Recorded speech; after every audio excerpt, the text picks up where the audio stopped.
Come on, Alex. Come on, stay with me. Stay with me. Good boy.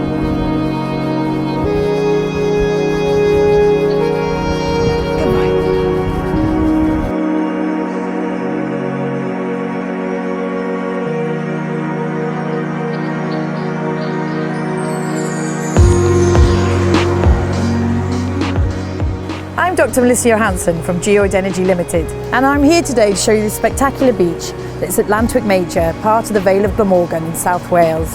Today I'd like to bring you some insights to the geological implications of these outcrops, their depositional significance and their reservoir characteristics, highlighting the types of sediment deposited in the Jurassic coastline, marginal marine and empiric sea.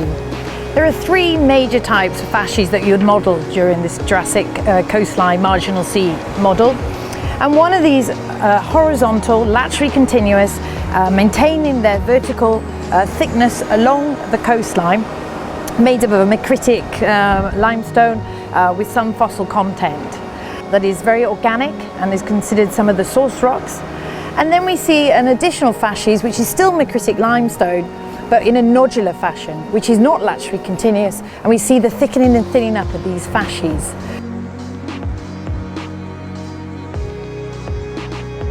We see that these rocks have a cyclicity, thickening and thinning up at the beds. And overall, there's a fourth order cycle, 4 cycles of second order rocks that we can trace all the way to Yorkshire and all the way to Dorset through Wales. And the age of this cyclicity of the fourth order is between 3 and 10 million years old. And within that fourth order cycles, there are subcycles, which are third order cycles between 0.5 and 3 million years old. And they are defined by a thickening and thinning up of the beds and a certain also ammonite cyclicity. And these are defined by smaller cycles of orbital forcing due to the precession of the Earth in relation to the Sun.